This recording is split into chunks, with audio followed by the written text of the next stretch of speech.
I hadn't set foot in Willow Creek, Colorado, for nearly 2 years. Not since Mom passed and left her old ranch house to be split fair and square between her girls, according to the will. Peaceful sharing, it said.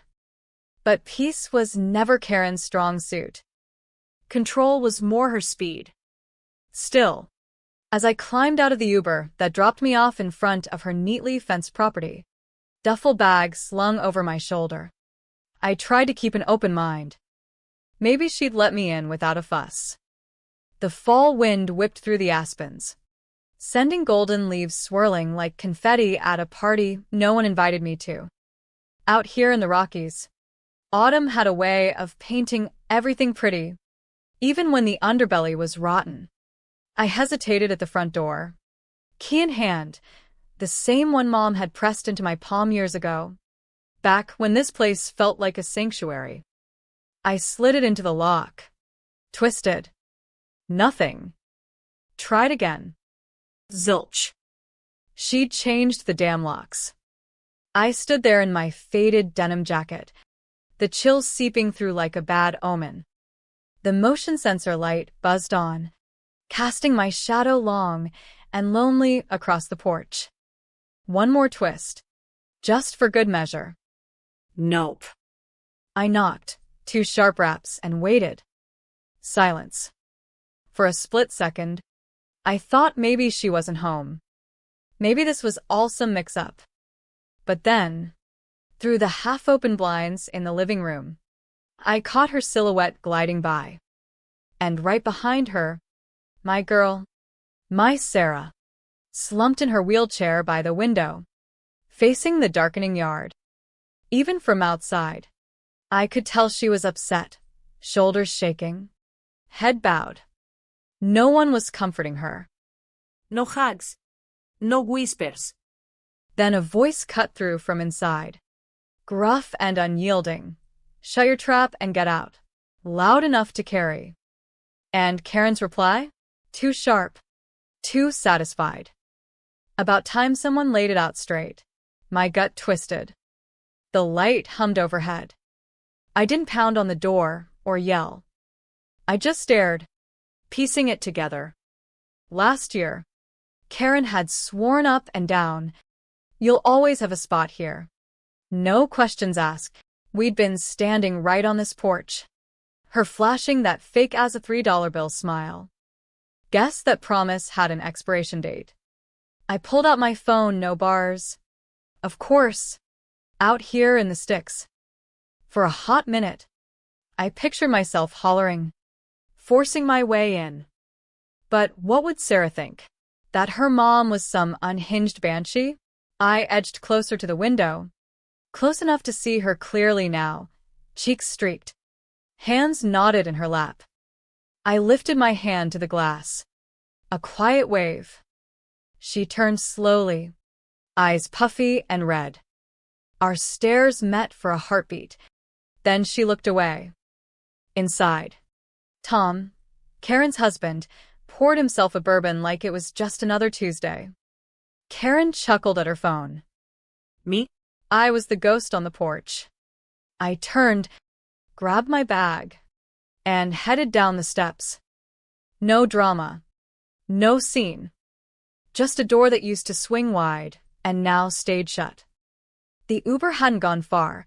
I flagged him down and slid back in. Driver didn't pry. Maybe my face said it all.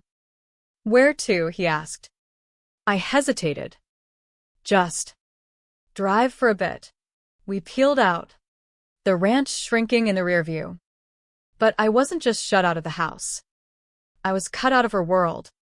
The car barely made it to the end of the gravel drive before I told the driver to turn around. My hands shook, not from fear, but from holding back a storm. I marched back up that path, steady as a heartbeat. Nothing but my resolve and the image of Sarah's tears fueling me. I knocked again. Harder. No playing around. I wanted them to face me. To own what they'd done. The door cracked open. Tom loomed there, arms folded, eyes flat as a prairie. You don't belong here, he said, cool as a judge's gavel. Beat it. From inside, Karen's voice drifted out, laced with venom. Finally, someone's got the guts to say it. I stood my ground. There was no shouting, no back and forth. Just the clink of her wine glass and a slow, mocking clap like I'd just bombed an audition. You've got some nerve, Vicky, she sneered, stepping into view with that laugh that could curdle milk. Waltzing back like you own the place. I backed up a step, not in defeat, but to take it all in, the glowing windows, their smug faces, the house that used to echo with our laughter. I had a key, I said softly, to the night air more than them. Guess that don't count for much now. Tom didn't budge. Karen leaned against the frame, swirling her glass. You're not the mom she needs anymore. You're just a bad memory. From the living room, Sarah peeked toward the door. She couldn't hear the words, but she saw the tension. You should go, Tom added. This ain't helping her. No one mentioned why she was crying in the first place. I nodded, once, and turned away. At the porch edge, something caught my eye in the dirt, a soggy lump, pink ears sticking out. Sarah's stuffed bunny, the one she called Hopper back when she was a toddler. Dragged everywhere, loved to pieces. Now it was muddied, trampled, tossed aside like yesterday's trash. That bunny wasn't just a toy, it was my lifeline on nights I pulled doubles at the diner to cover her PT sessions, the thing she clutched during hospital stays when I couldn't be there. I left it where it lay. It had already spilled the beans. Funny how in families like ours, I muttered. Stuff don't get lost, it gets dumped. Their shame washed over me, but it wasn't mine to carry. They broadcast their cruelty like it was primetime news. And Sarah?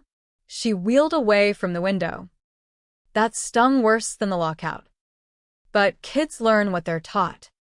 When love gets edited out, they start believing it was never real. I committed it all to memory. Their expressions, the layout, Tom's slight stutter when he bluffed authority, Karen's smirk when she crossed a line. You clap at the end of a show. Mine was just getting started. I hit the sidewalk, boots crunching gravel. One last glance, not at them, but at my girl behind the glass. They thought I left with nothing. They were dead wrong. I didn't catch a wink that night. My mind looped on Sarah's face, Karen's clap, that discarded bunny. By dawn, I'd driven to a greasy spoon near the county courthouse in Durango. Nothing fancy, just strong coffee and booths worn from folks nursing regrets. I hunkered in the back, sipping from a chipped mug, staring at a beat-up box for my trunk. It held the real story, medical bills, school reports, therapy logs, even doodles Sarah scribbled from her bed after the accident. Flipping through, a form jumped out, a pediatric intake sheet. Up top, under primary guardian, the handwriting wasn't mine. It was Karen's. My name crossed out, hers bold as brass. Dated right after Sarah's crash. The devil's in the details, as my old boss used to say. This detail hollered fraud. I stepped out to call the clinic. The records lady was chipper as pie. Files list Karen Hayes as sole decision-maker for Sarah Hayes. No secondary guardian noted. I gripped the phone. Email me a copy? When she asked why, I said, because I'm fixing a mistake. Back in my truck, I rummaged the glove box for napkins. Found Mom's old journal instead, wrapped in a bandana. She'd given it post-surgery, saying, jot it down, Vicky, or you'll buy their spin. The pages smelled like sage and old ink, recipes, quotes, lists. Then, smack in the middle, Vicky's got a soft heart. But she's the one who stuck by me when I couldn't stick by myself. My throat tightened. Karen got the gold stars for being the go-getter. Mom saw me for enduring. Quiet praise hits hardest. That afternoon, in my dingy motel room lit by a buzzing lamp, I started my dossier. Scanned docs, saved voicemails, time-stamped everything. Karen thought she'd wiped her tracks. I was rebuilding the trail. If she wanted a long con, Fine. but I'd flipped the script. No rage needed, just receipts. I bookmarked a family law firm in town. Didn't call yet. Gathering came first. Silence ain't weakness, it's chambering around. For days after staring through that window and getting the door slammed in my face, I hadn't reached out. No calls. No, please. I'd learned the hard way that quiet can roar louder than a tantrum. So when Karen texted out of the blue, "Lunch tomorrow? Just us." Like old times, I smelled a trap. But I went. Not for olive branches. To scout the lay of the land. Her ranch looked picture perfect. Like a spread from a glossy mag. Inside, it reeked of pine cleaner and superiority. The table was set for 4. Karen, Tom, Sarah, And me. Sarah at the end, plate ignored, eyes distant. She didn't grin when I walked in, but her shoulders eased. That was my win. Karen greeted me with a plastic smile and a jab disguised as chit-chat. "Nice you could squeeze us in. We've been managing just dandy. But Sarah misses your Gifts. Tom grunted a hello. Eyes darting like I was a wild card. Talk stayed shallow. I asked Sarah about school. "It's okay." Drawing? Shrug. Her quiet wasn't natural. It was drilled. Halfway through what Karen dubbed our new family ritual, she fetched a framed photo. Fresh off the press, she beamed, like unveiling a trophy. It was them 3, Karen, Tom. Sarah, at a community fair in town, grinning under the big sky. Sarah in her chair, Karen kneeling with a hand on her shoulder, all staged for the lens. No sign of me. "Where's Mommy?" Sarah piped up, finger jabbing the glass. Karen didn't skip a beat. "That's from a chapter we're all past now." I blinked hard. Sarah frowned. Confused. I got the memo loud and clear. Karen pulled another pic from a drawer, an old one. Mom's birthday bash. Sarah at 4. Frosting on her nose. Clinging to me post-cake. Karen eyed it. Then me. And ripped it clean in half. My side fluttered down. Sarah flinched. I swallowed bile. Not from the tear. But her smug grin after, like checking off a chore. "Thought we were talking," I said evenly. "Not shredding history." Oh. Come on, she scoffed. "You hung on to that mom gig like it was your whole identity. But it was temporary. Vicky. Like most things you latch onto." I rose. Scooped my half. Folded it neat. "Not everything's gotta be perfect to count," I said. Pocketing it. I lingered 2 minutes more. Draining my water.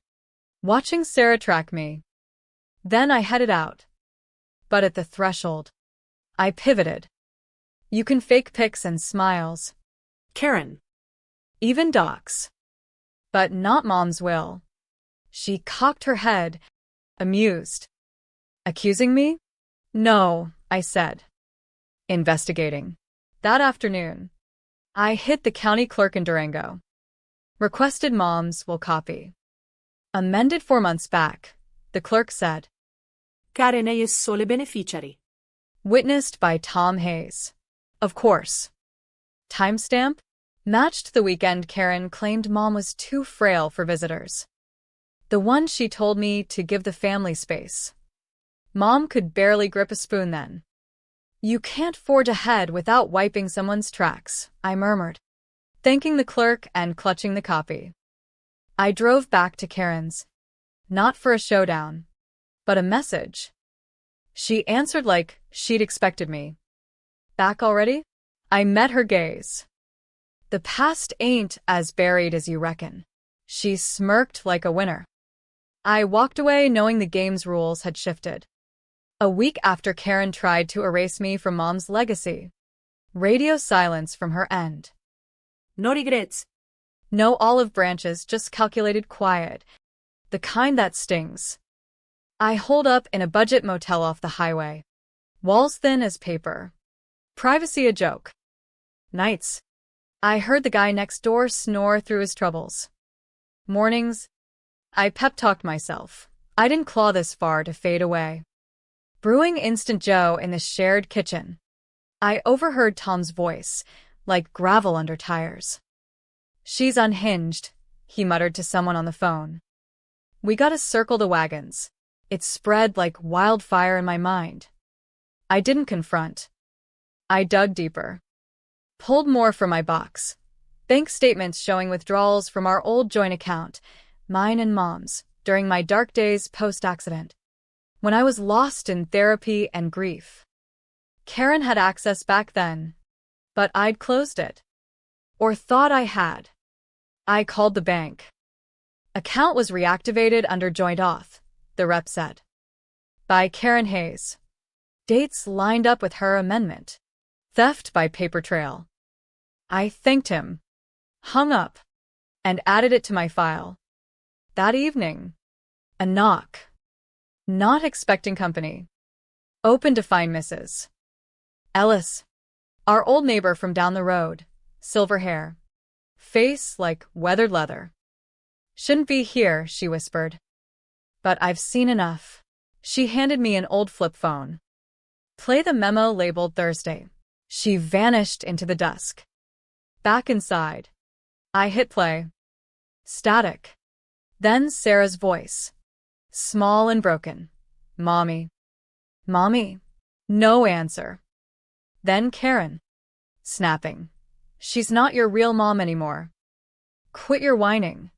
I replayed it. Twice. Walls hold secrets. Sometimes they whisper back.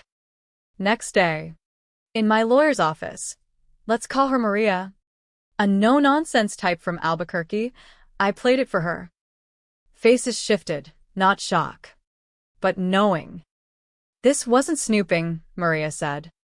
It's guilt spilling out. We added it to the packet.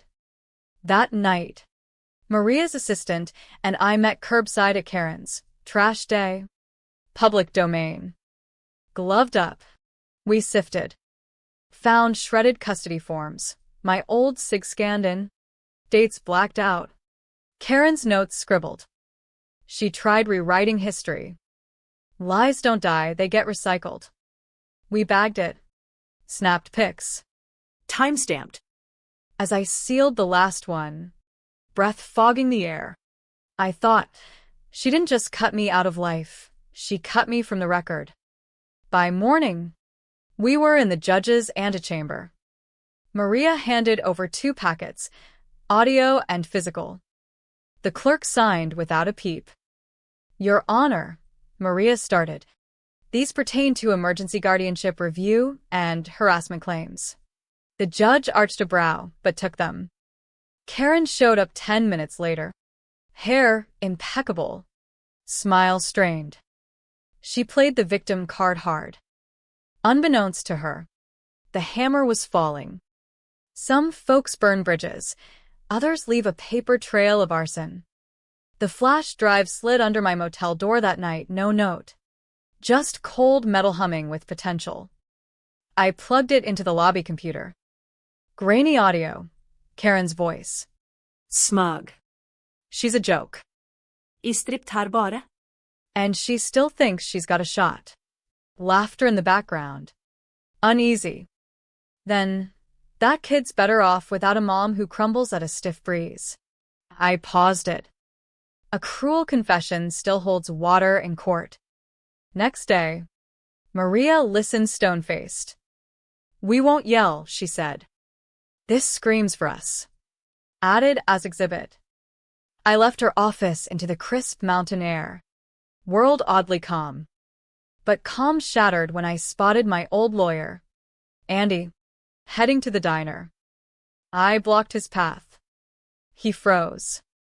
We gotta talk, I said. He shifted. Sorry how it shook out. What did she offer? He sighed. Cash. Connections. Said I'd be in on something big if I buried it quiet. I nodded. Some practice law, others chase justice. That night, in the motel common room amid whispers of hard luck, I organized my arsenal. Folders labeled, cross-referenced. Her words, her slips, her laugh. Karen's error wasn't underrating me. It was mistaking quiet for quit. Tomorrow, court. I wouldn't go solo. I'd bring every fib she'd spun. I got to La Plata County Courthouse early, not to stake claim, but to steel myself. The building squatted like a sentinel over family feuds. As I waited with my folder, a figure shuffled down the hall. At first, unrecognizable. Then the gate hit me, Dad. Hadn't spoken since Mom's service. No cards, no calls. Now he approached, envelope in hand like a belated peace offering. Mom gave me this before she went, he rasped. Didn't do much right, but this I can. Inside, original guardianship docs, deed with my name intact. Predating Karen's amends. My spine straightened. Late arrivals can still turn tides. Court kicked off at 9 sharp. Judge Ramirez, Sarpait Latina, summoned us.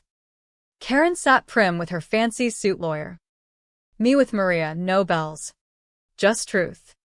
New evidence on guardianship and assets, Maria said.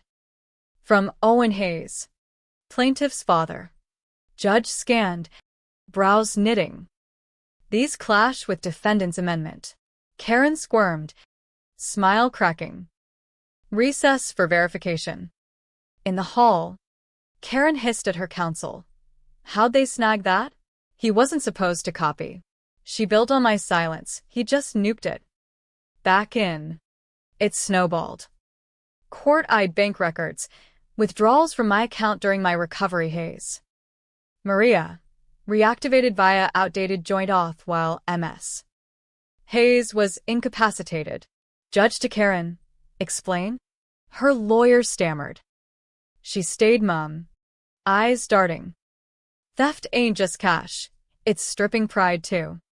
Adjourned pending probe into tampering and abuse. As we filed out, Karen whispered furiously, glow fading. Not unraveling, unveiling. I felt not victorious, but validated. Truth realigned. The room chilled next day. Or maybe it was nerves frosting my veins. All present. Karen rigid, Tom hunched, Maria steady. Judge, we'll hear from minor Sarah Hayes. Not to pick sides, to speak her now. I avoided her eyes at first, heart pounding. She wheeled in solo, chin high, back straight.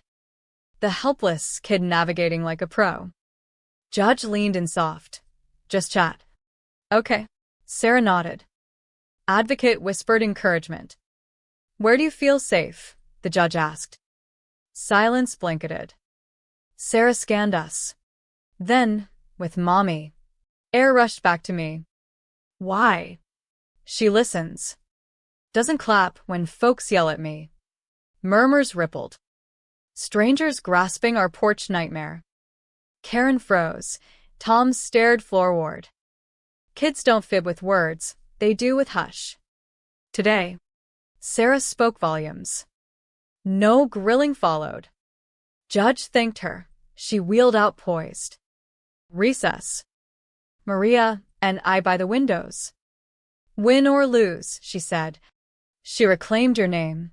I nodded at the peaks outside. More. She showed truth crashes in uninvited. Tomorrow. Law echoes or mutes it.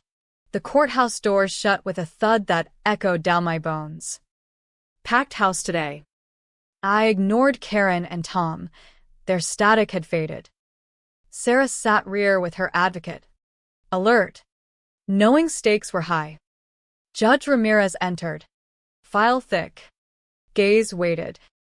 Courts reviewed all evidence. Testimonies. Silences. Conclusions clear and troubling. She eyed Karen. Claims by MS. Hayes are substantiated and alarming. Karen's hands stayed laced, like faith could bail her. Full custody to biological mother. Victoria Hayes, the judge ruled. Plus investigation into tampering, abuse, negligence. Maria squeezed my wrist. I breathed out. Justice ain't fireworks, it's balance. I stood. Your Honor. One more. Handed Mom's drive. Played in chambers later. I heard. Mom in her rocker. Voice steady. If I'm gone early, don't let Vicky's girl forget her real mom. Soft ain't weak. Even ghosts drop wisdom when the living amnesia hits. Outside. Sarah wheeled beside me. Hand in mine. Reporters swarmed. Comments? Interviews? I pushed through. Maria, you redefined mother for watchers. I eyed Sarah. Homeward, I whispered. In my beat-up pickup, Karen's embarrassment, Sarah giggled at the taped mirror. Some things don't need fixing, she said. Just showing up, I replied. Back seat. The mended photo. Taped scars and all. Plus Sarah's fresh crayon trio. Us three. Hand in hand. Her in the chair. That night. In our cozy rental cabin, simple. Quiet. Ours. I whipped up mac and cheese while she sketched at the table. Sun slanted through pines. Whole. Steady. Free. I fought not to prove worth. But so she'd know she was. But the story didn't end with a gavel. Weeks later, after the dust settled and investigations hummed, Karen showed up at my door. Not with lawyers or threats, with red eyes and a tremor in her voice. Can we talk? She asked, voice cracking like thin ice. I let her in, not for old times, but for closure. Sarah was napping in the next room. Karen sat, hands wringing. I thought I was protecting her. From your struggles. But I was just scared of losing control. Tears tracked her cheeks. No performance, just raw. I didn't hug her. Didn't forgive on the spot. You didn't just lock me out, I said. You tried erasing me. But family's not about control, it's about showing up. Even messy. She nodded. Broken. I see that now. The court's digging. I might lose more than the house. Paused. But if you'll let me, I'd like to make amends. Slowly. I thought of Mom's journal. Her quiet praise. Starts with truth, I said. And listening. She left without promises. But with a seed planted. Months on. Custody firm. But visits started, supervised. Tentative. Karen owned her mess. Sought therapy. Tom faded out. But she pushed on. Sarah bloomed. Drawing families mended. Not perfect. The lesson? Revenge burns hot but brief. Redemption's the long road, paved with accountability. Grace. In the West's vast skies, there's room to heal. If you choose the path. Healing didn't happen overnight. It crept in like dawn over the Rockies, slow. Steady. Painting shadows gold. With custody secured, I focused on rebuilding. PT for Sarah. Counseling for us both. The ranch house? Court ruled it shared. But I let Karen keep it. Sell it, I said in mediation. Split fair. Mom wanted peace, not property wars. Investigations wrapped. Karen faced fines for tampering. Probation for financial dips. No jail. Judge saw remorse. She volunteered at a family center, helping folks like us. One day, she brought Sarah's old bunny, cleaned and mended. Thought she might want it back, she said, voice soft. Sarah hugged it. Then her aunt. Thanks, Aunt Karen. No full erase, just rewrite with Kinder ink. Dad reappeared too. Sporadic calls turning to visits. Missed too much, he admitted over coffee. Time to fix. We hiked easy trails. Sarah in her adaptive chair. Sharing stories, Mom told. Life settled. I got a job at a local clinic. Steady hours. Sarah thrived in school. Friends wheeling with her at recess. Evenings, we'd stargaze from the porch. Her head on my shoulder. Mom, why did it all happen? She asked once. Folks mess up, I said. Fear makes them grab tight. But love, it lets go. Trust the mend. The real win wasn't court. It was this, a family fractured, but not forever broken. In America's heartland west, where land stretches endless, so does second chances. If you own your wrongs, seek the light. And me, I traded bitterness for boundaries.